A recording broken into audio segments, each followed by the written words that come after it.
everybody. Welcome. Good afternoon. This is Moondog, and you're here with TMI Live, and that is too much information where we're going to be going over the videos I posted up this week, as well as getting you in to some of the projects that I'm working on this week and some of the reviews, and maybe getting some of your input on that. Now, we have a special guest today. We have my friend Will, which will be joining us a little later in the program, but he is our special guest, an illustrator, and you may be familiar with his work on G.I. Joe and Green Lantern, but I'm very excited that he's going to be joining us today. Now, before we get started, I'd like to put a little plug out there for my sponsor, my service that I use, Aura.com, which I use to help protect me when I'm online.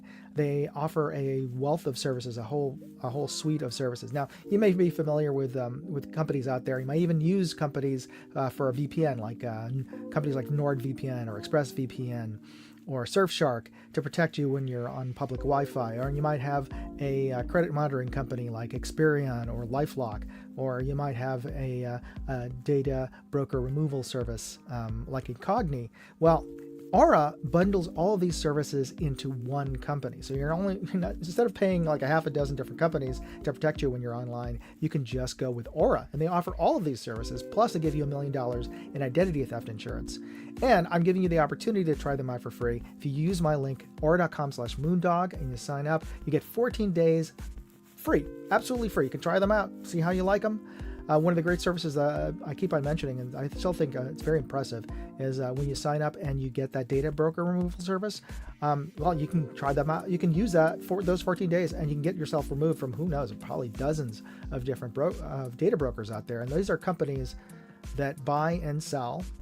Yeah, it's legal. They buy and sell our information, our names, our addresses, our addresses, phone numbers, even partial social security numbers can be bought and sold by these companies to other marketing agencies, political organizations, other, who knows, entities out there, because a lot of our information is actually publicly available, unfortunately. But, whenever you pay your taxes or you buy some property or whatever online, a lot of municipalities, well, they have our information and it's publicly available. Well, these companies buy and trade our information out there. And wouldn't you rather have all that information gone? Well, if you use a data broker removal service, you can do that.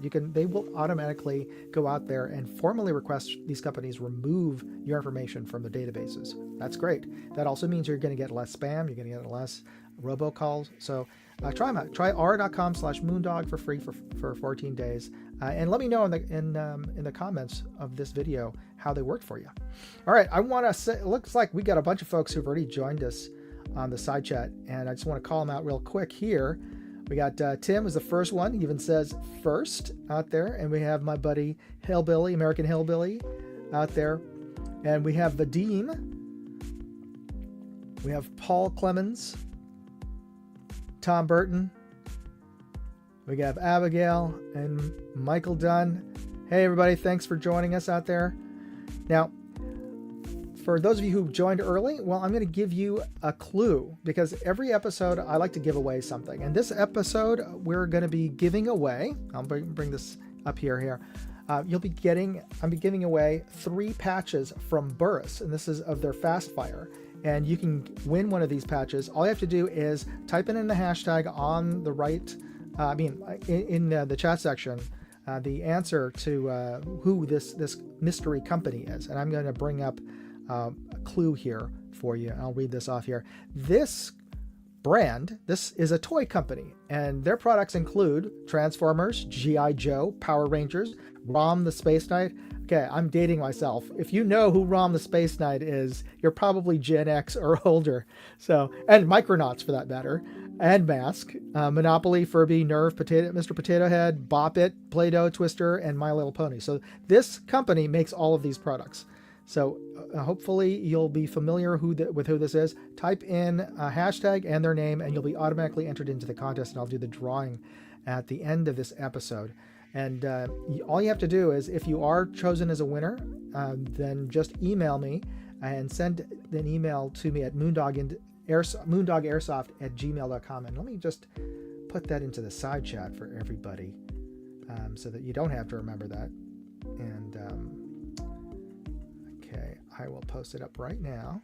But if you are the winner, send me an email, let me know that you won, and put the company's name in the subject line, and also send me your address if you are a winner. That way I know where to send these patches off to. Okie dokie.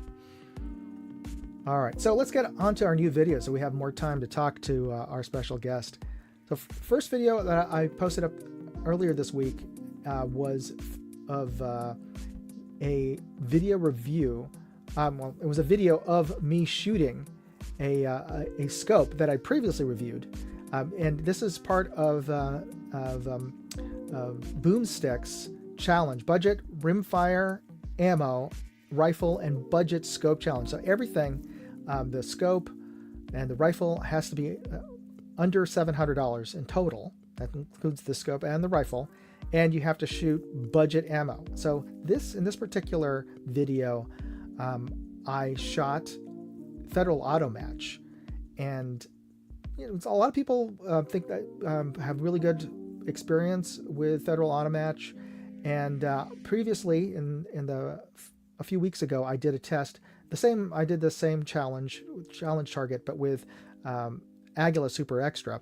So I will show you just a little bit of what one of the targets, because you shoot a couple of these different targets, and I just wanted to show you what I was shooting. This was at 50 yards, by the way. I don't know if you had a chance to shoot Auto Match and what you think of it, but this is a little snippet of my experience.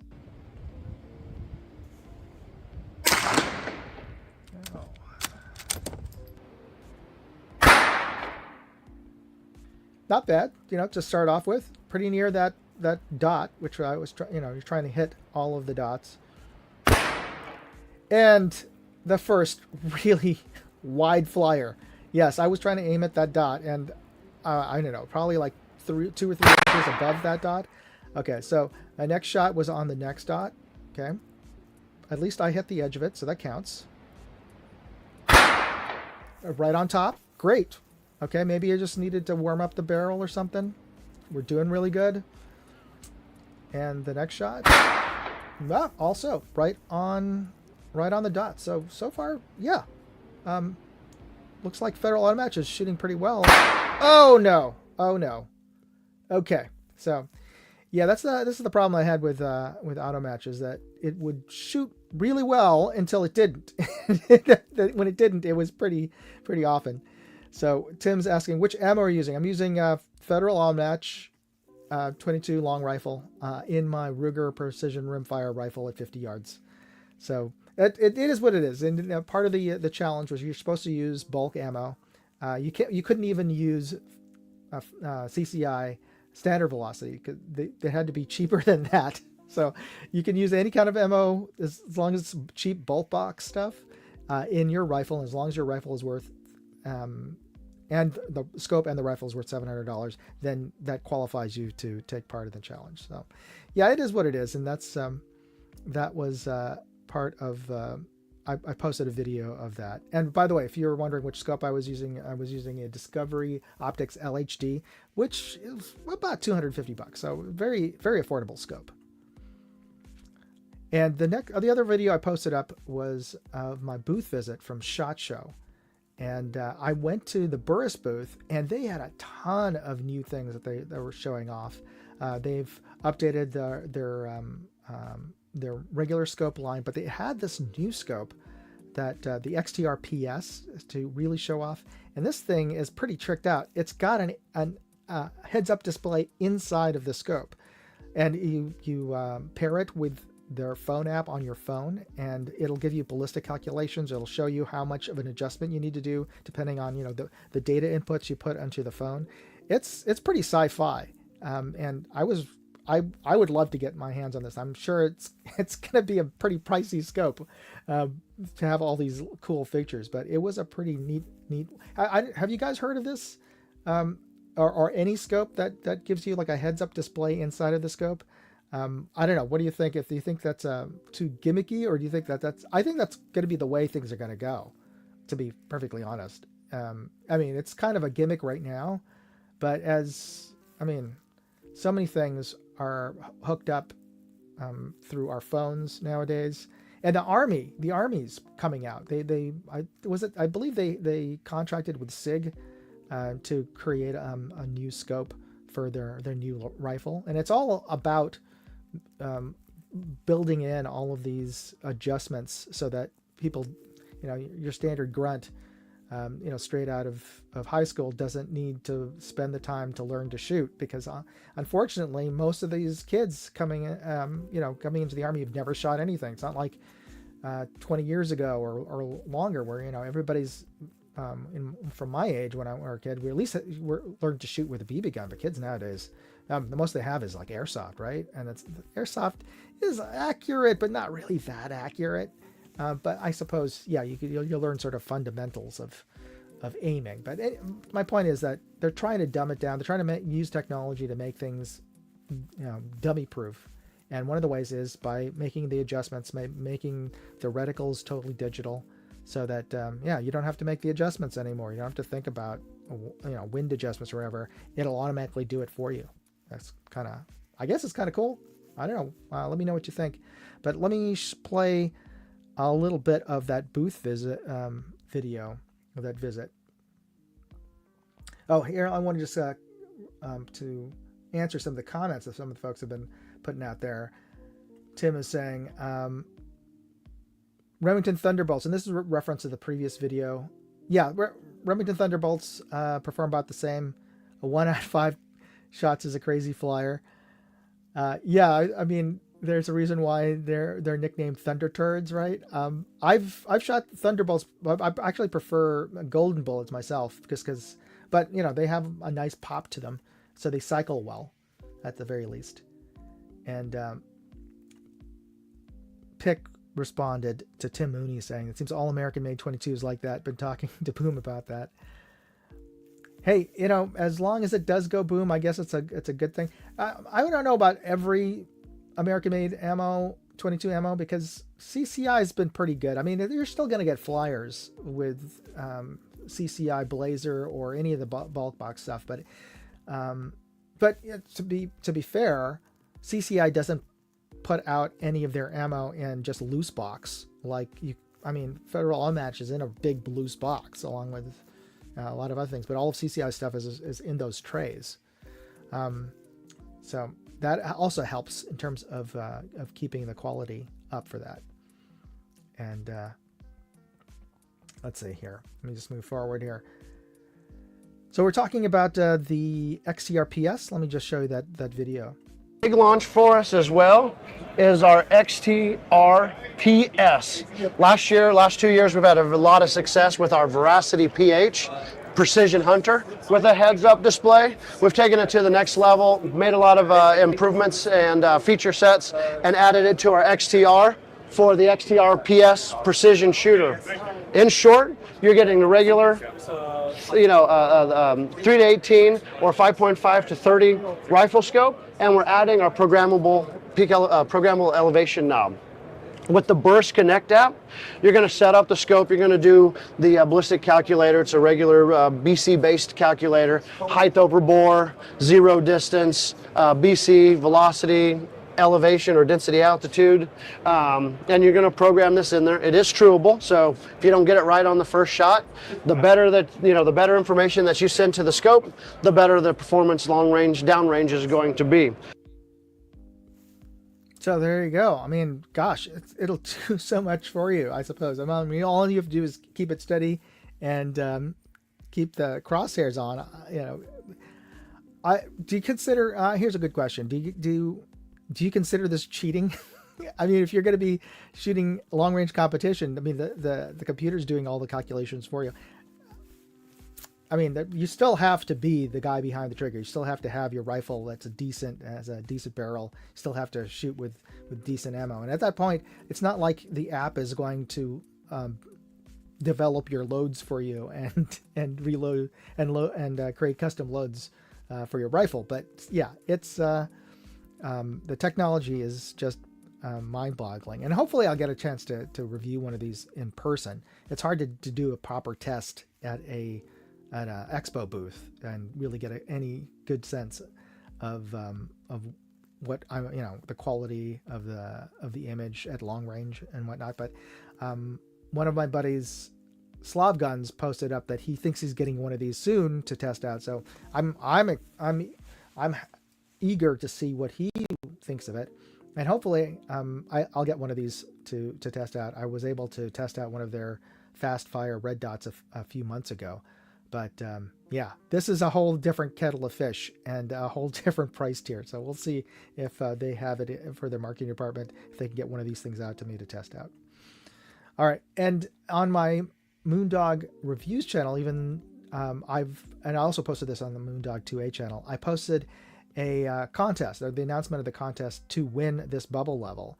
And if you don't know what a bubble level is, it's a spirit level that you can attach to your scope, and it'll show you whether or not your scope is leveled out. That's important because if you're resting your rifle on a bag or even on a tripod, and depending on what you have it on, the scope should be directly above your bore to be accurate. Because if you're slightly canted one way or the other, that what you're seeing isn't really jibing up to the ballistic profile of your bullet, because your bullet's going to drop straight down. It doesn't matter whether you're tilted left or right, but if you're thinking you're right above it and you're slightly tilted to the right, your bullet's going to hit somewhere slightly off from where you're seeing it in the crosshair. So having a little bubble level is just a simple to use tool to really help your long range position. So I'm giving one away thanks to Discovery Optics. And to enter the contest, all you have to do is, here, I'm going to post up a link right now.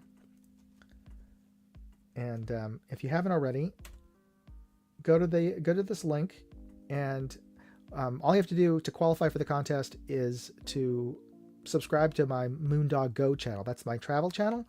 And send me a screenshot of your subscribe button and upload it to this page, and you'll be automatically entered in the contest. And this is actually, I'm giving you a little bit of a well, actually no, it's already April. What I'm thinking of this is for the month of April. So I'm going to do the drawing at the end of April, and you'll be entered into the drawing. So, and if you've previously entered any of my other contests where the requirement is to subscribe to Moondog, well, hey, you can send me the same screenshot. That's fine from the previous one. So yeah, no need to take another photo.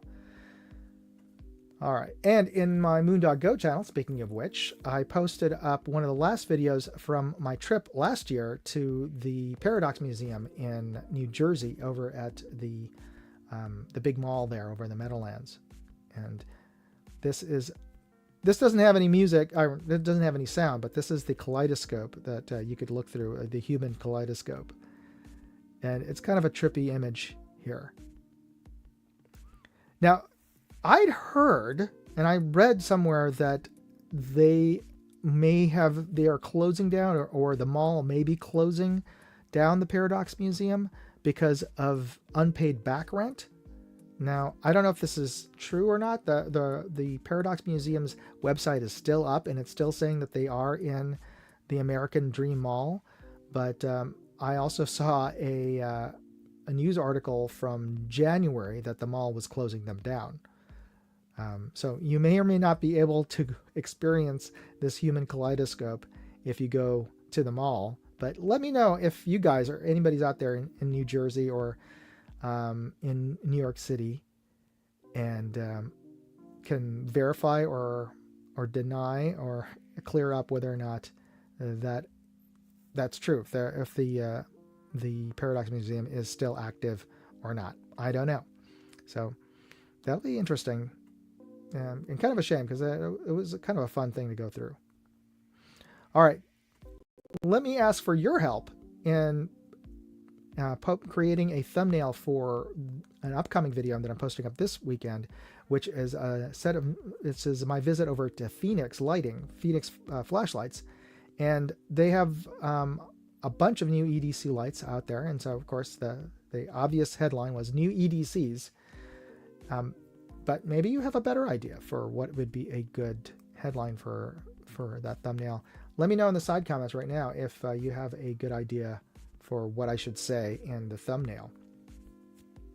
And let me just see I've got a Austin posted up. I really like Discovery products. I have the ED5 to 25 on my 110. I liked it very much. I bought a 4 to 20 for my 22 LR. Unfortunately, USP, the Postal Service seems to have lost your package. Oh no.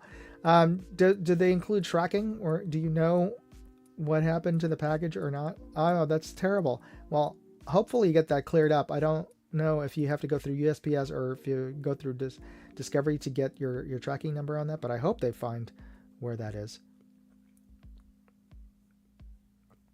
And here we go. Austin Sharp, for sure they do. This happens a lot just from in shipping from China. It'll pop up eventually.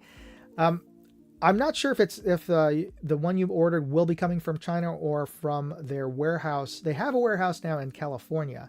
I haven't visited it, but I'm aware of it because I talked to the folks when I'm at Discovery Optics when I was down in LA a few months ago, and I got to meet their head of marketing over there. And he's saying that they opened up a warehouse in California, and they're shipping some products from there that they have in stock, and also that is where you'll be shipping back anything if you have any warranty or repair issues. You'll be dealing with their warehouse in California. And Austin responded, I live in Northern Ohio. It's shipped from Los Angeles, or I'm assuming you're saying LA, as in Los Angeles, as opposed to Louisiana, LA. Last known location was Akron. Oh no. Okay. So hopefully somebody finds it and gets it to you in good shape. All right. Well, if anybody has any ideas for a headline, or if you do come up with some ideas for a good thumbnail headline, feel free to post it into the comment section after the live is no longer live and actually posted onto my website. We'll just move on. All right, folks, what you've been waiting for, we're going to go down the rabbit hole. In this case, we're going to be going into the world of comics. Here's some covers of that you may be familiar with. You've got G.I. Joe. You've got Transformers, but G.I. Joe and the crossover with the Transformers. And the reason why I bring this up is because a good friend of mine drew these, and that's, I think, is awesome. And who is this? This is Will Rosado, and he's a New York-based illustrator, and who's worked on G.I. Joe, New Teen Titans, Green Arrow, Detective Comics, Avengers.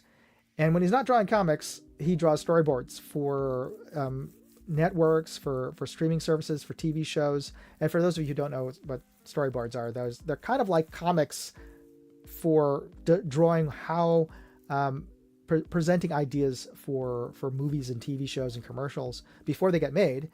You have to sort of pitch the idea, and you can people are visual animals, so to be able to show people visually in the form of illustrations like a comic what's going to happen in that TV show, that commercial, and also when developing the plans for filming that, directors oftentimes will hire and production companies will hire illustrators to draw them, because you'd be surprised, or maybe not surprised, most directors and people in advertising can't draw worth shit. And I know, because I was one of those folks who worked in advertising, and I could draw decently. We'll probably tell you whether or not I could draw or not, but I could draw decently. But I was kind of a rare cat in that.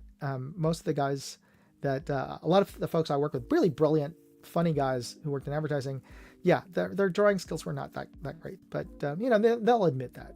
But that's why we oftentimes will hire an illustrator. Plus, also, even if you can draw, comic book illustrators are so much better, because that's what they do. That's what they do in and out anyway. But without further ado, let me bring up my special guest, Will Rosado. Will, how are you, buddy? Hey, how's it going? Good. Thanks for joining me today. Boy, I don't know, I was looking at those flyers with the 22 long rifle. I mean, I've had a bunch of those too. I've mostly shot the CCI and the Remington Federal. I don't know. It's always hit and miss with that stuff. Yeah, and depending on the rifle, some more than others, depending on the ammo too, right? I think it depends on the rifle, because I've shot it through sort of these cheap 22 pistol, the Walther P22, that thing. That's got a tiny barrel. I got one of those. Yeah, it's so horrible. And but then I would shoot it through other things, and the ammo's just fine. But yeah, anyway. Well, thanks for joining me, dude. It's been like a dog's age since it's been a while since we talked. I guess since you moved away. and yeah, that's been since my kids were like teeny tiny. Yeah, you were. But you're still in Brooklyn, right? I'm still in Brooklyn. You were my Brooklyn neighbor. But and yeah, I've been Brooklyn for life. It's I have a life sentence here. Yeah. How's life treating you, by the way? How are things in Brooklyn? We had a nice warm day last week, 80 degrees, and then this week it's been in the low 30s. No, okay. The chill, it just sort of, it's like that's a big swing. We're paying for the nice day, but it's pretty good. A lot of rain. Other than that, just relaxing, just trying to. Well, I'm sorry, because that rain was here a few days ago, so that yeah, I mean, hopefully it doesn't. Hopefully the summer's dry. I think last summer we had a lot of rain. It wasn't enjoyable. Well, I hope that the summer is it's dry and not too hot. That's all I can hope for. Yeah, hopefully it's not. Although I don't mind heat, but yeah. Anyway. So, did you let's take a step back. Tell the folks where you grew up and how did you get into drawing comic books? Well, from where I'm sitting, I grew up a mile away from where I'm sitting now. And how I got into comic books, it's kind of... So I started with cartoons first. So I'm Gen X. I'm like middle-aged Gen X. So I watched a lot of the Hanna-Barbera stuff, so like Space Ghost and Herculoids. Yeah.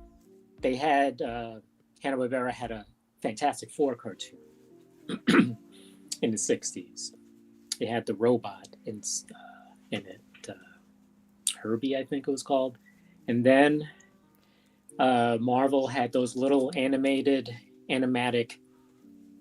comic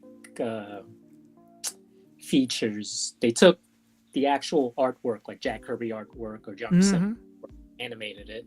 They had little intro theme songs. So I watched that. I watched Super Friends. And so I was already, and Spider-Man. So I was already kind of hooked into the superhero world. And then when I was about 8 years old, my brother gave me a stack of comic books, and that was kind of it. There was a little of everything in that stack. It's like Savage Sword of Conan, Avengers. This was like late 70s. So like George Perez Avengers, and a lot of Jack Kirby stuff like Black Panther and Machine Man and Shogun Warriors. And like they were based on the Shogun Warrior toy. Like there were these large robots. Yeah. They were they were more than 12 inches tall. They're plastic ones. Now, were they originally like Japanese imports? They had obviously they had to be, because at that time, not to get too deep into it, but the oil shortage caused a lot of the toy companies to reduce the size of the action figures. So they went from 12-inch to like the 6-inch figure, and then Kenner came out with the Star Wars figures. And the little 3 or 4-inch. Yeah. And then soon after, Hasbro did that to G.I. Joe, because G.I. Joe sales had gone down and sort of that line had kind of disappeared. They had I think they turned him into Action Man, and then it sort of, I guess, became discontinued. And a lot of other things were going on in the country. Yeah. I mean, it was the Vietnam War. There's a lot of anti-war, anything military in the 70s. So my brother gave me a stack of comics, and that was kind of it. It was, I just read them every day, and I started to copy them because I was looking at these drawings. I'm like, wow, I want to draw like that. I want to draw these covers. So I would copy, and it just sort of kept going. I guess around that time, I started getting an allowance, maybe like $1 or a couple dollars, a couple of bucks. And there was a comic shop, or there was a candy, I don't know what kind of store it was. It's like a tobacco shop, candy store kind of thing. But they had a small wall of comics, and I would buy a comic on the way to school. I remember some of those back then at the supermarket. They would have comic book racks. Yeah, there was a time when you could find comic books kind of everywhere. The newsstand, the drugstore. Like, I used to go to Woolworths, and they would have they would have like the 10 for $1 repack of comics. Yeah. I forgot about that. And so it was. They had that store only had Marvel comics and magazine, Cracked, and a few other humor magazines. But yeah, it's how it started. My slow descent into the madness that is comics. Now, what did your parents think about that?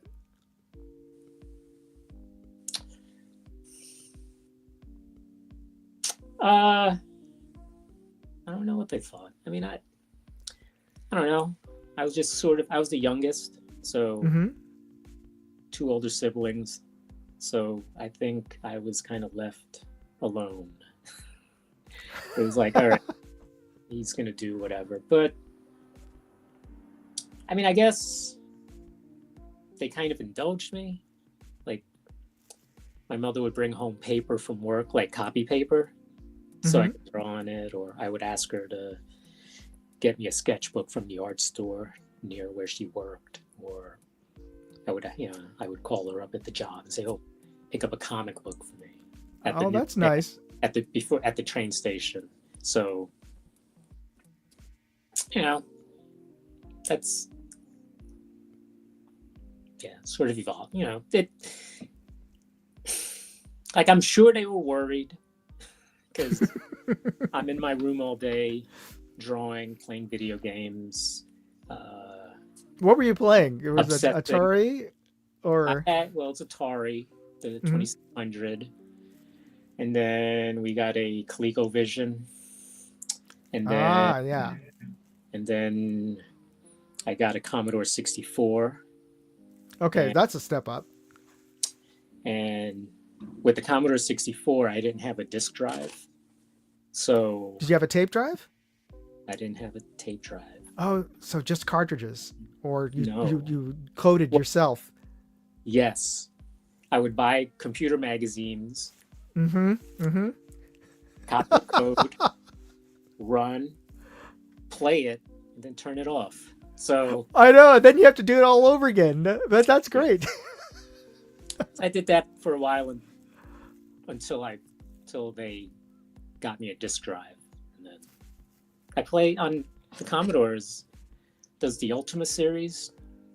Oh, that was good. Took what, like days to get through. It was a proper role playing game, and what was cool is one day I went to a GI Joe convention in Dallas. I was flown down there. It was a cool event. But when I was coming back home at the airport, I'm sitting waiting for my flight, and I look over, and there's Richard Garriott, Lord British, who Oh, no way. He's from Texas, and Yeah, yeah. that company, Origin Systems, is a Texas company. So there he was, like unmistakable appearance. Like I wanted to go over to him to just chat briefly, but I was like, I'm not. I like to leave. Like to leave people alone. I don't like to bug them. But yeah, so anyway, so a lot of video game stuff. Then I guess eventually became the Genesis and Nintendo, and then yeah, that was, and then in the '90s PlayStation. But yeah, I was heavy into a lot of distraction. Like, I barely got through school. It was. Now you went to the public through the regular New York public school system, right? Yeah, I went to the High School of Art and Design. So I went to. Okay, so you did specifically go to that. So that's at least that was that put you in the right direction. Well, the high school is pretty, I don't know, famous. There are a lot of alum that are out there that have drawn comics. Like Neil Adams, Larry Hama went to the high school, who wrote G.I. Joe. Were there any teachers, instructors there who were comic book artists? No. No, there was a cartooning class, but I mean, if you were a comic artist, well, that's the next stop. School of Visual Arts is where, like the art college. After after high school, I went to School of Visual Arts, and that's where, like, Will Eisner taught there, and Carmine Infantino, who came up with the Barry Allen Flash in the 50s and sort of revamped Batman in the 60s, and Walt Simonson, who did a run on Thor in the 80s, and X Factor, and Fantastic Four, and Klaus Janson, who inker and artist. He worked on the Dark Knight series with he and Frank Miller on that. He and Frank Miller on Daredevil, and like they had, at SVA there were a lot of a lot of well-known comic book artists. Yeah. Oh yeah. No, it was amazing. It was especially growing up when we did, and reading the books we did, and then having them teach at the school, being fans. Klaus is one of my art heroes, so it was like really, and Simonson just was everywhere when he really revamped Thor. He made Thor cool again. They let him do whatever he wanted, and he did it. And a lot of the like that third Thor movie, to Ragnarok, it's like a love letter to Simonson. Yeah. There were some actual shots where Executioner with the two M16s. That's like straight comic. That is, they basically, and he's jumping out of the ship and shooting all the whatever's. That was straight out of the. Didn't it wasn't one of the covers exactly that? Yeah. No, it's amazing. So yeah, that early part of my life was just me in a room. I mean, it takes a lot of work. It takes a lot of time to get to the point where an editor will say, yes, draw my book, right? And at that time, editorial was less hands-on than they are now, because with technology,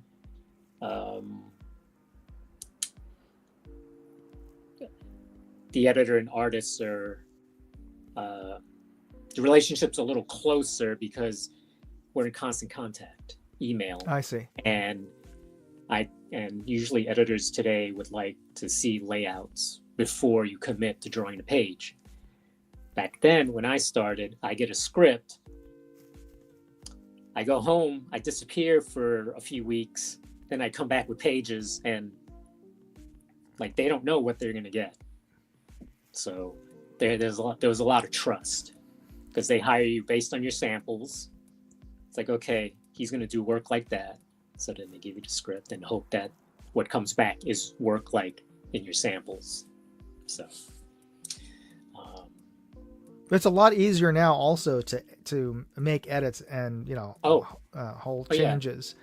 So the expectation is that we can make adjustments now, and I want to see a lot of things now. That way we can make it's a double-edged sword, that being able to make changes much quicker. Well, that's with storyboards, when you were mentioning storyboards, like when I started boarding, I did them on paper. And this was early 2000s. And I quickly realized that drawing storyboards on paper is, it's like, who's that? Sisyphus with this rock up the hill. And yeah, there's endless edits. It's storyboard, it's production. It's about like, try this, try that, try this, try that, until you get something that works. So I quickly transitioned digital with that stuff, and then soon after, my comic work went from drawing on paper to all digital. So if your workflow now is entirely digital on tablet now? Yeah, pretty much. It's it's nearly 100%. There are some pieces that I'll do on paper if the client wants it on paper. Yeah. Who asks for that nowadays? Well, so I worked on a book a few years ago. It's this Puerto Rican superhero. The book is called La Borinqueña, and it's there was a project I worked on with the creator of that book that we did chocolate wrappers, like chocolate bar wrappers. Mm-hmm. And you open a wrapper and there's like a little comic strip inside. And so I did that comic strip on paper. I also did, there was also some character art on the outside of the package that I did on paper, large, very large. Mm-hmm. And the reason is because he wanted to have those pieces for gallery shows and museum shows. So he wanted to have actual physical artwork to hang on the wall at these shows. Okay, that makes sense. That was the reason for that. Of course, you could have just taken your rough sketches on your tablet, before you clean it up, and then print it out too, though. Well, yeah, no, I started them digitally and then enlarged and then printed them out large, and then lightboxed them onto a large piece of Bristol paper, like 3-ply, 2-ply, 3-ply Bristol, mm-hmm. And then inked it by hand, India ink and a brush, and so that book was pretty cool because I had there. So up until that point, so I was working on that book. I was kind of considered like a journeyman. Like I did a lot of comics, but wasn't a star. The big, big crazy X-Men crossover or whatever, or a long run on Batman. But so drawing that book, La Borinqueña, it got into museums, which was really weird. I had one piece in the Smithsonian Museum of the American Indian in downtown Manhattan. It was a show about the indigenous people from the island, from the Caribbean, mm-hmm. And that's right, because you're half Puerto Rican, right? No, I'm Puerto Rican. No, I'm all like. Oh, you're full Puerto Rican. Whatever the mix is on the island, that's what I am. It's like Africa, indigenous, and Europe. But so I had artwork in that museum, the Smithsonian Museum, and then I had artwork from that book in a gallery show in Old San Juan, and then I had a cover that I drew on paper, and on the Long Island Museum, which is another Smithsonian affiliate. So yeah, it became very weird that for most of my career I was like, oh well, just sort of working in obscurity, and then all of a sudden I'm in museums, part of museum shows. So it was pretty cool. That's awesome. Book, a lot of opportunities from that book. But yeah, so it's well, there's a good segue into one of the questions that was posted out there. Who's the coolest person you ever met in person? Because I think this relates back to meeting Lord British. Did you meet anybody at? Did you go to the opening of that exhibit at the museum? Were you invited to that? I missed that opening on the Long Island Museum, but I went to the one in Puerto Rico. There wasn't, there weren't any celebrities there. I guess coolest. I guess what. How would you define coolest person? I mean, I've met, like, for instance, I don't know if this is a cool person, but for a year I did 3D. I did 3D modeling, and okay. And I did a vanity piece for Tyra Banks. So I met Tyra Banks, right? Like her production company's Bankable Productions, and so at the end of every episode of America's Top Model, there's a little bank vault that closes, and is that you? You did that? Yeah. Oh, I didn't know that. I didn't animate it. Someone else did the After Effects, but I did the model of the vault. You made the model for the vault door. Yeah. We changed the hinge on the door, made it a B for Bankable, so I had to model that, and the door and all the tumblers, the whatever, the wheels, the handles. The spinning and the closing and the I don't think I did the light flaring out. I think that was After Effects, but yeah, it was a weird job. And then Chris Webber, basketball player, I did some stuff for him. For some reason, there was a time when everyone needed a website, and I was. Did you design his website, or did you do 3D objects for it? I did 3D objects for his website. It was weird. He came to the office. It's like, man, he's tall. Of course. I mean, I don't know. Todd McFarlane, if anyone is familiar with McFarlane Toys and the comics and Spawn. Comic. John Leguizamo. He's always at the Comic-Con. Oh, and another famous Puerto Rican. So well, he's Colombian, but he would always tell everyone he's Puerto Rican. Oh, I didn't know that he was Colombian. I always thought, because I always went by. Yeah. No, but yeah, for years he would tell everyone he's Puerto Rican.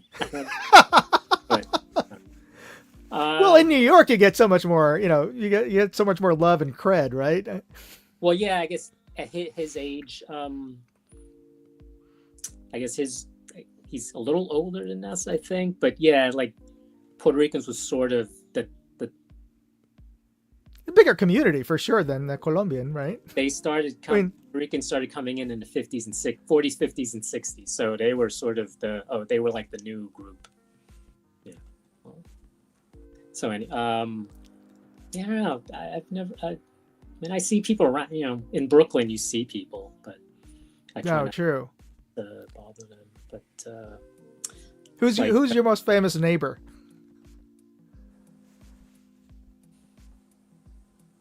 Or I guess not necessarily literally neighbor, but yeah. Well, that guy from that chef show, Jeremy Allen White, it's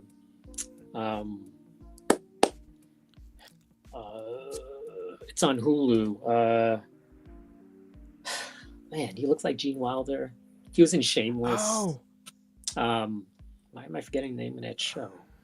But I saw him shopping at the supermarket. he lives in the neighborhood. So. For me, it was Anne Hathaway, but I actually never met her. But but Giselle did. She, ran into her in one of the bodegas.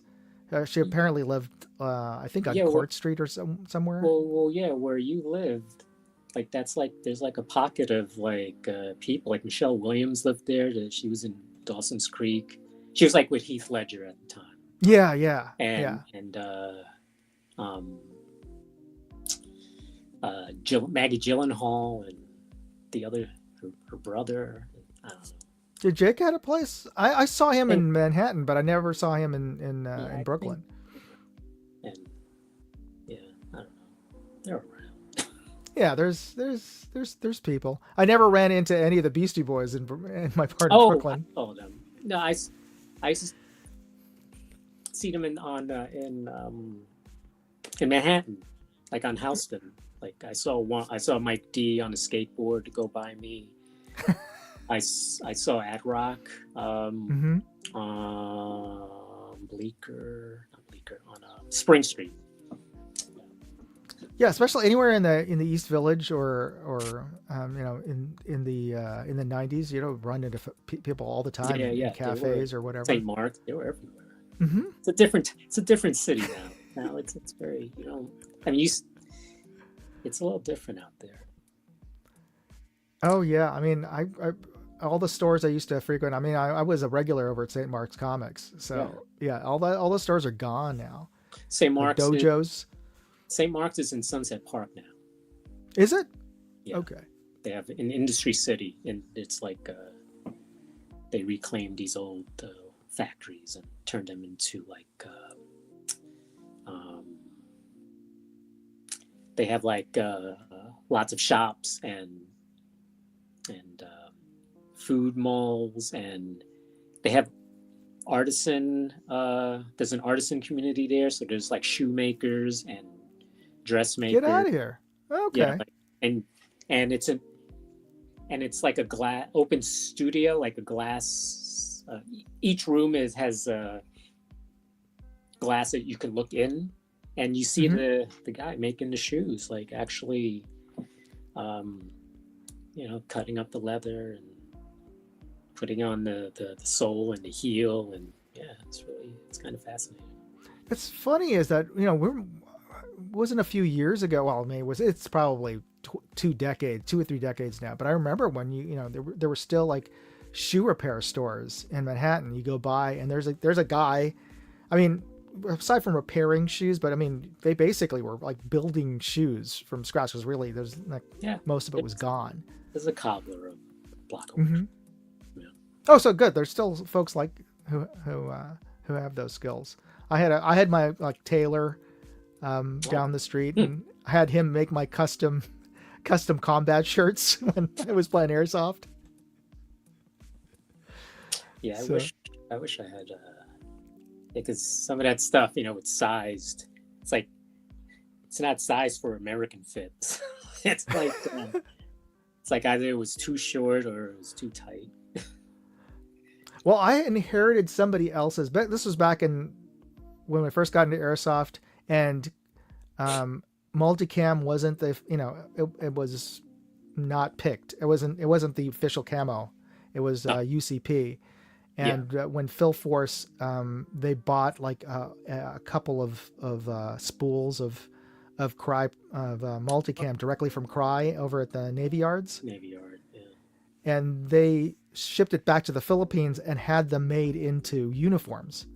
Wow. So, because otherwise you have to get the full on Cry Precision stuff, which was a couple of $100 for a pants.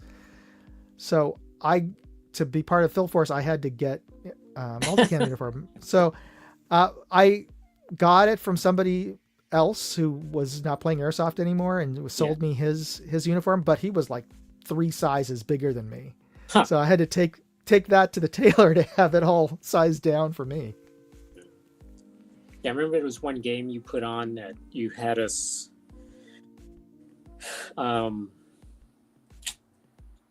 get or look for or buy, or maybe you sourced it, like these one piece like onesies kind of.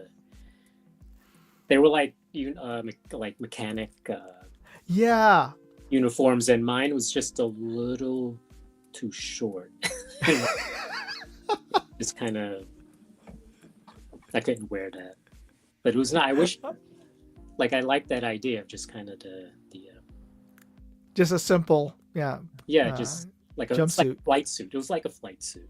Yeah. But not. It was tanker overalls the way I got. Yeah. You know, it was Army surplus, and it was like a check or something. Yeah. Yeah. I gotta find those. Let's see if I still have. I have a box with all that airsoft stuff. It's just kind of. I keep thinking I'll just throw it up on eBay, but I don't want to get in trouble with eBay. So I know that gosh, it's already like an hour, and I wanted to get into one point since we're talking about airsoft. That when you were telling me once before that how you got into airsoft was because you're looking for props to draw G.I. Joe for the weapons, right? Well, just in general, because a lot of stuff that I draw, a lot of stories I draw, usually there's a gun involved somewhere, or there are like special forces, ESU kind of vibe to a tactical, that whole tactical vibe. And so yeah, I needed I think the first thing I bought was the Cyma Glock. Cyma. It was just an the blowback, the electric blowback one. No, not the blowback. It wasn't blowback. It was just electric. I think I got it on Amazon or something. It's like $50, and like it looked good. Like it was great for reference, but then you get the bug. And I guess I did a Google search, and I think that's how I found Philforce. And and and for you folks out there watching this, Philforce was my airsoft team that I joined back in the I guess early aughts to play airsoft, and they were a Filipino based. It was a team started by a Filipino diplomat, which is the reason why it was called Philforce. Sorry, go ahead. So and it was tough because being in New York, and at that time I didn't have a car. It's just really difficult to get anywhere, especially just to get to these games, which are an hour and a half, 2 hours away. These fields, these small little fields, and it takes a lot of dedication and a lot of time and effort for. And you think a city, 8+ million tri-state area. Some games it would only be like 12 people showing up, and just kind of like, oh well, let's just do 6v6, or let's just do some woods ball, just kind of in the rain. And I think my first game was in the rain. Was this probably in New Jersey, right? Yeah, it's Jersey. Yeah. It's like, oh, okay, this was fun. But yeah, so playing airsoft gave me like I said, I grew up drawing, reading comics, playing video games. I went to art school. So I was never in the military. So I never had that experience of suiting up, getting a loadout, walking around in the gear, feeling it out, feeling what it feels like to have like 30, 40 pounds of gear on. Like in some games where you have to take everything with you. And then when I went to gas blowback, it just weighed so much. Those magazines, I had like 8 magazines and the GBV, and it just so, and you have the propane can in the backpack, and it's just, and your food and extra BBs, and it's just like, wow, this is just. And that's just airsoft. Like I'm not out there, like I'm not an actual soldier out there. I'm just pretending. But it gave me an idea. It gave me an idea of like how it felt to have all this stuff on the plate carrier, and the pouch, getting my Molly pouches right, and getting the right sling for. Oh no, that's a great point. That's what I were, love about your drawings is that you actually you could see the contents, or you could see the bulk that's in the pouches, where a lot of guys would just draw it. They're just squares. What happened? So what's fascinating? So usually what I tell people is when I drew G.I. Joe the first time, and by the way, that cover with Megatron on it, Joe cover, that was such a nightmare because that book was so late, and I had it in the cover. They didn't have anyone to ink it, so the assistant editor inked it. He had never inked before. Oh no! He butchered that cover. But anyway. Here, let me see if I can bring this up. Yeah, it's. But go ahead. Yeah, Carlos about to get stepped on by Megatron. So when I first drew G.I. Joe, it was my first job in comics at Marvel. I'm like 21 years old, and I was still, there's that cover. I was still beholden to the cartoon and the figures, trying to stay on model with the figures, and because that's what the fans wanted. They wanted to see that stuff, and so that was then. Then when I drew it the second time at IDW, I was about 20 years older, but also I had been playing airsoft and was I had a different idea of what I wanted to do with these characters. And since this wasn't a Larry Hama G.I. Joe book, it was a Chuck Dixon G.I. Joe book, I had a little more freedom with it, and I can do the loadouts I wanted on these characters, make them. Here, I'm going to bring one of these up. Is this one of the IDW ones? Yeah, that's one of the IDW ones. So you see up in the figure in the foreground there in the bottom left, that's Tripwire. So Tripwire, the old Tripwire had like a mine, he's like a DOD minesweeper kind of guy. He had like the little minesweeper and some mines on his backpack. The metal detector, yeah. He was dressed in the padded protective gear, armor. So here, the idea is that, well, he's on an op. He's not going to be carrying around the thing and the extra padded, yeah. So I gave him a scar with an EGLM because I'm thinking, well, maybe he wants to light it up or something, or make things go, bang. I gave Beachhead, I think. Well, that's just looks like just M4. Flint has his shotgun. So some stuff stayed the same. Like Flint always has his shotgun. Tunnel Rat has the, I forget what he has. He has like a saw type of machine gun. And he also has his 45 in his shoulder. The revolver. Or the 50 cal in the revolver. Roadblock. Chuck Dixon told me that he spoke to some military folks down in Florida, and they said, yeah, Roadblock would have what is it, the M240 Bravo or something. Like he would have a big saw with him. Anyway, so like I started thinking about, well, each character, I want to give them something different. Give them their own loadout. Like Beachhead, for a sidearm, he has Beretta. Scarlet, I gave a SIG 226.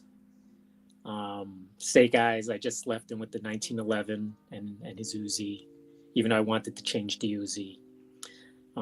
I gave another character MP7 because that's what I was playing with. And I'm like, Was that what you were going to give Snake Eyes, an yeah, I MP7? wanted to give him an MP7 because, again, I was playing with it at the time and on the CQB games that we were doing on Long Island and stuff. So, Was this a gas blowback one, or was this the? yeah, I forget who made the. Okay, it was the gas one. And there was an electric one that was yeah, pretty nice, but it was pretty weak. yeah, the gas one. No, this MP7 was great. I even had a custom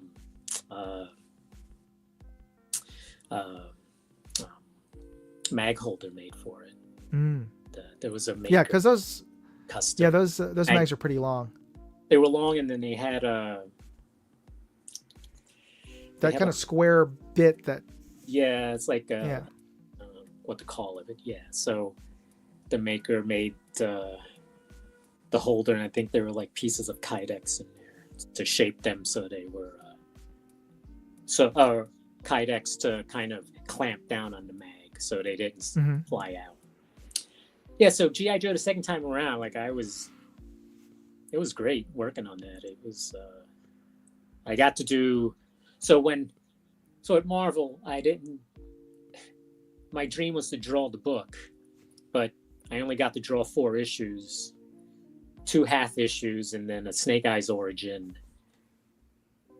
Is that I'm just posting up some of the comments. Oh, which under folder 12? I think it was is he referring to the shotgun back there? Isn't that I think that's a Frankie or the yeah, the Frankie the spas. yeah, because Flint, he had the little sawed off not a sawed off, he had the folding stock, I think it's the Frankie or something. It's not the Benelli, or I forget. Spas 12 is what Tim's saying. Spas 12, yeah, that's it. So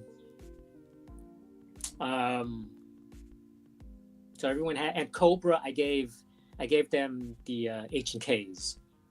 So all those polymer, like the G36 and the yeah, my favorite. Is it the G39? Because I had the GBB of that G36. And it was nice, and I gave Baroness that. I gave them all H&Ks. It was good. Like it fit them. Because those H&K, the G36 they were black and they had the red graphics on it, kind of matched with the Red Cobra, black and Red Cobra stuff. So anyway, so when I drew it at Marvel, I didn't get a chance to beat a regular penciler on it, but then at IDW I did an extensive, I think I was on it for a year and a half, maybe 2 years. That's a good run. I got to do special missions story with Zartan and the Dreadnoks, and got to do my own Zartan design, and it's on my site. Like it's on the concept section. I did I gave him some shotguns on the back, gave him a little baby Glock on a ankle holster, and some other Glocks here and there. I don't know. It was I had fun with that. But the thing, so when I drew it with IDW, I would read the message boards, and I noticed people were. I saw that people were noticing that how I was drawing them holding the firearms, that their fingers were off the trigger, and then they weren't muzzling each other. Oh yeah, I noticed that. You can see that there, and the wrist position is correct, and the position of where they would have the rifles is correct. Yeah, at least, yeah. So people were noticing that, and I was like, yeah, that's, if they didn't notice anything else, it was like they picked up on the fact that I was drawing safe gun handling in G.I. Joe, and that trying not to, they weren't muzzling each other or putting the trigger finger on there. See that is a attention to detail. I appreciate. It was that. intentional, and you know, you know what happens when you're not careful, when the finger is on the trigger. Just look at Pulp Fiction, where they're talking to what's his face in the back seat. Was it Daryl or is a Clarence, or I forget his name, but he's talking to him and just blows his head off. They hit a bump and boom. But anyway, so yeah, so that was so playing airsoft was educational in that. Yeah, it was toy guns, but but we practiced safe gun handling. You had to, because you have to. It's you don't want a negligent discharge. You don't want to, right. You know, friendly fire kills. Well, friendly fire. I mean, I saw enough. Anyway, some of those airsoft, like you see enough teeth. Oh yeah. Like people's teeth get shot out, or they have a BB lodged in their ear. Yeah, some gnarly. Or their nose. Yeah. Yeah, that was. Yeah, I don't know. Anyway. So yeah, that was yeah, and that continues. Like other stories I've drawn. It's there we go. We had Marvin. That's right. Marvin. Thank you, Abigail. See, I could always count on somebody on the side chat to help us out. Just shot Marvin in the face.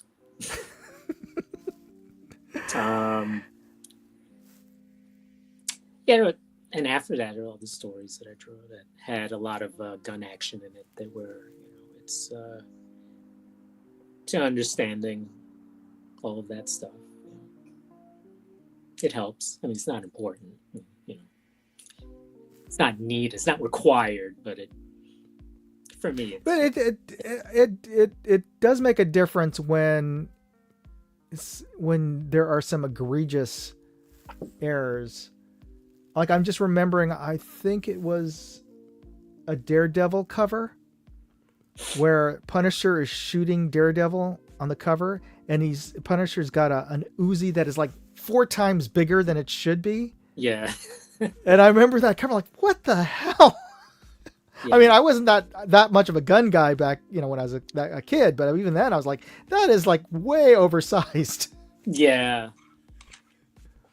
Yeah, that's the thing that happens if you get caught up in it, and then you start getting upset at everything. Like when they have gunfights in a hallway or in a room, it's like, that is so loud. How are they able to continue hearing each other, having conversation? Like, right. Guns where they're giving detailed explanations about what the plan is while they're shooting in a hallway. Or when they have a Glock and it's like, all right, take the safety off. It's like, where's the safety?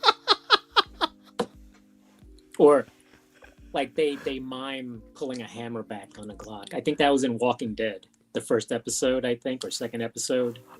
I totally missed that. That's hilarious. Yeah, they're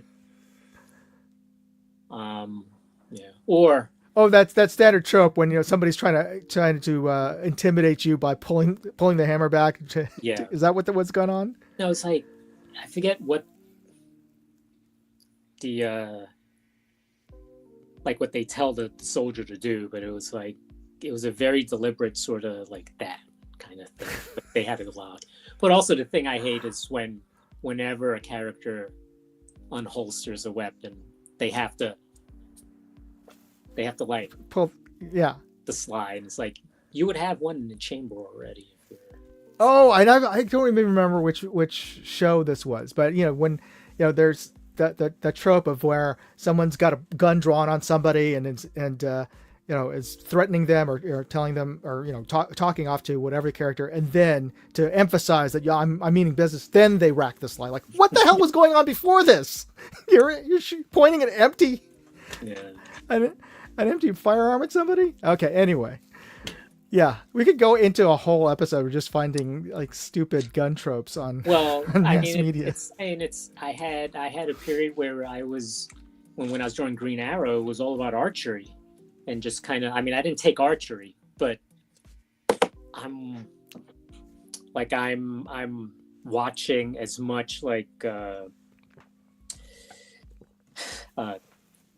this was the 90s, so I had to just rent a lot of those Hong Kong like action movies and like old like watch a lot John of Woo stuff. John Woo or Kurosawa. Okay. A lot of archers in there sometimes. Just kind of just getting a vibe of archery. There were before Google, just wasn't a lot. There wasn't Yeah, so it an makes easy it way to much find things. easier to find references now, right? Oh, much easier. I don't have to leave my apartment. I don't have to go to the library in Manhattan. I don't have to go to the video store. I can just google.com and just find everything, or Pinterest. Yeah, it's all on YouTube, right? Or I can go into AI and just say, hey, I'm, Oh, we prompts. got to do a whole nother episode about how AI is affecting your industry. I mean, it's affecting everybody's industry, but I worked on a few AI spots last year. And yeah, it's eye-opening. One spot, all the photography was done in AI. It's like, it's real crazy. It's, you can do storyboards in AI. They don't need. I was gonna say, like, yeah, nowadays it's like I wouldn't even with just like ChatGPT and the other modules. I could at least rough in. I could see creative directors just rough in storyboards. Like, what you won't need to bring in an illustrator for the day, just to get. And then also we do animatics. Like, there's no reason to go talk to a production house. Yeah, no. To get those done, you could just do them. I could do a line drawing. I could take that line drawing, feed it into a 3D thing. An AI app. It can turn my line drawing into 3D, and then it can take that 3D thing it created from my line drawing, and it can animate it. And it's kind of, for me, for someone like me, it's kind of great because I can visualize and like I can work through an idea quickly. Yeah. It's a tool. It's a tool, like any tool, like the camera, right? It's like any, there was a time when cameras put portrait painters out of work because now you could just get a photograph of your family instead of a painting. You can get. Yeah, we should go into a whole nother discussion about that's the reason why there's modern art, right? I mean, that's the whole reaction of. Well, yeah. It was like, what can you bring now? What as an artist, what are you going to bring? Well, everyone will be cubes and they'll have two eyes on this side, or my paint strokes will be very impressionistic, but it's not going to replace I've seen AI comics and I don't know, I think some AI stuff lacks a little soul right now, but what I'm worried about is the 10-year-old kid today who's going to grow up with it. And by the time they're 20, 25 years old, AI will be a little different than it is now. And it may not even take that long. I'm just blown away by how fast it's gotten better. It's only been 2 or 3 years, and it's just kind of it's quickly dominating a lot of stuff. There's this thing on Instagram I saw a few weeks ago. It was an AI movie, it's like not a movie, but it was an AI piece with Brandon Lee and Bruce Lee together in a field. And it was like, it looked like them. They were walking eyes were blinking. They were, wind was blowing. It was very atmospheric and evocative. These two dead, father son. One's an icon, and the other's just never really got a chance to do Right. much. Brandon Lee, but someone, I don't know, it's like a project. They did this AI not animation, a movie with them, just sort of in the fields together, just kind of and yeah. So, and to Pick's comment, yeah, absolutely. I'm there. It's already taking jobs away, but it's just surprising to me that it's taking jobs away from industries that I didn't think it would take jobs away from when I initially thought about artificial intelligence 10, 20 years ago. That wasn't taking jobs away from filmmakers, from illustrators, photographers wasn't the first thing I thought that was good, that AI was going to be used for.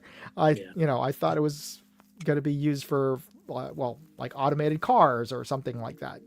But in any case, this is a bigger conversation, and I know we're well past the hour that we had.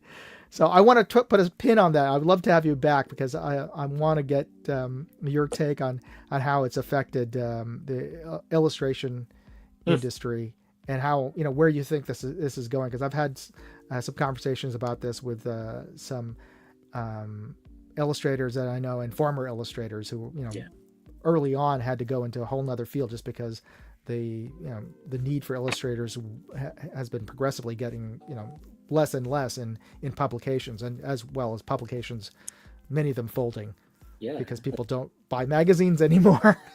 So adapt or die. I mean, that's kind of the thing. Absolutely. But so I want to wrap this up.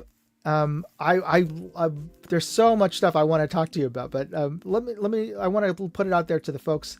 If you want us to hear more from Will, I'd love to have him on.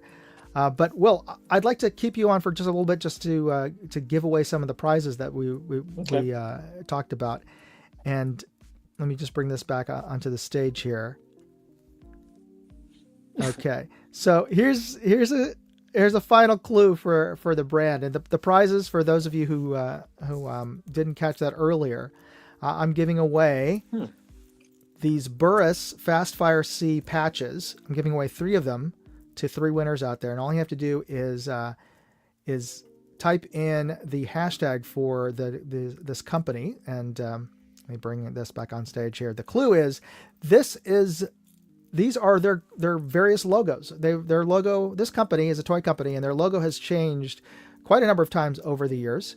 And their current logo, as you can see, is the bottom right. But originally, as far back as 1952, it looked very different with a little boy. And then the logo that I'm most familiar with is the second one with the 2 kids in a house.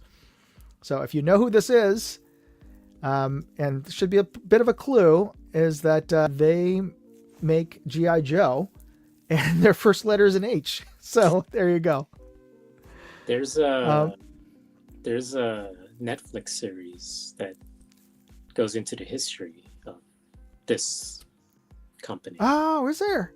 Okay, I gotta catch that. The toys that made us.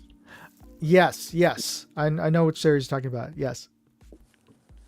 So, and I also want to give a shout out to Will here. Will is also going to give away a prize to one of the winners, and that is going to be a signed printout of his Snake Eyes. Was this a cover, or was it just a convention print? Just something to take to conventions to sell. It's 11 by 17, so it's like comic page sized. That is super cool. So one of you guys out there, if you put it in the correct hashtag, will win one of these from Will. So that is something that you guys, I would want to hang up on my wall. So that is super cool. All right, so that's your final clue here, and I'll be drawing this at the end of this episode, but I also just want to give a shout out. As I mentioned earlier, or showed earlier, that I posted up a video that we're giving away the Discovery Optics bubble level, and I just wanted to, of course, point out that you can enter. You can enter all this month. So I posted up a link earlier, and I'll post up the link again. And you just have to post. You have to just take a screenshot of the subscribe button on my channel Moondog Go, and send me a screenshot that you have to be entered into the contest. And while you're at it, hit that like button right now on this live stream. And this is your final clue. There you go. So let's do the drawing here. Let me just bring this up. Share screen. And where are we? This is the giveaway tool. There we go. All right. So we only have 6 entries. So your chances are really good. So we'll give you guys 5 more seconds.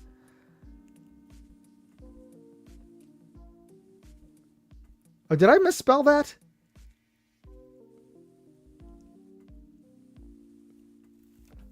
I think so. Oh, no. So yeah, don't use a Z. I was trying to see where Tim was saying, yeah, okay, sorry. No ZS. Yes. For everybody out there, it is spelled with an S. So, okay. Yeah. Cause if you misspell it, the software is not going to pick you up, for the entry. So, okay, we got one more. 7. All right. So everybody, Will, you want to give me just a quick countdown? I'll hit the draw button, and we'll see who wins the first 2 patches, and then the 3 patches, and then the 4th winner will get your illustration. How's that work for you? Sure. All right, So, let's start. Just a single countdown. Yeah. 3, 2, 1. All right.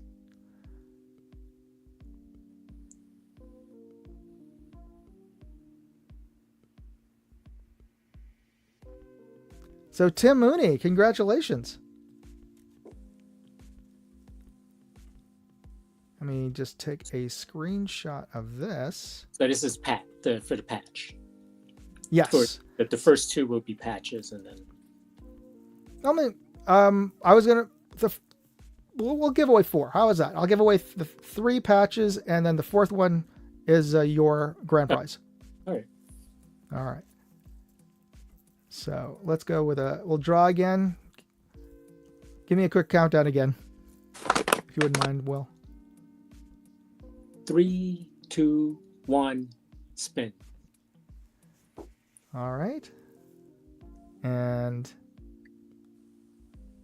this next patch is going to Vadim. Yeah. Awesome. Congratulations, Vadim.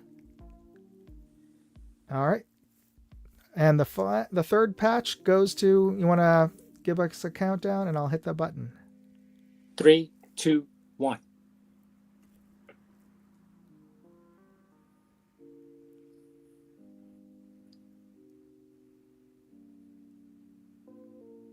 Abigail. Right. Abigail gets the Burris patch. All right.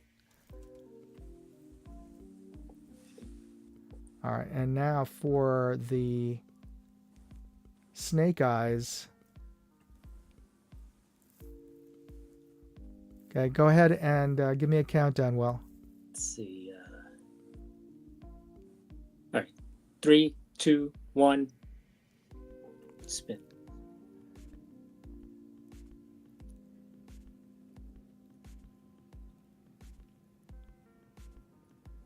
Hillbilly! Of course, he'll probably say, rigged, but yeah, he won it. Yeah, I guess just Congrats. yes, send me an address. Get me an address to send it to. Absolutely. I'll get that over to you. Yeah. And oh, sorry, I posted the wrong thing. Well, anyway, that is the link to the bubble level contest, but I was going to post up. So for everybody else, please email me at moondog airsoft@gmail.com. Put the hashtag Hasbro in the subject line and give me an address to send your prizes out to, and I'll get those out this week. All right, everybody. I want to thank Will Rosado for my buddy Willis. Do you still go by that nickname? Yeah, I still use it. All right. So I want to thank my buddy Will for being my guest here, and I really do want to have you back to talk, because we really only barely touched on AI. Hey, we can talk advertising next time. I don't want to totally bore everybody. So anyway, thanks everybody for being on the side chat. Congratulations to the winners, and I hope to see everybody again next week on the live stream. And again, thanks. I want to thank Will for joining us. Everybody, you be safe out there. God bless. Moondog out. Hey, I'd like to know what you thought of this video. Leave me a comment or chat with me on Facebook, Twitter, TikTok, MeWe, Instagram, or Locals. And if you want to see all of my videos, go to moondogindustries.com.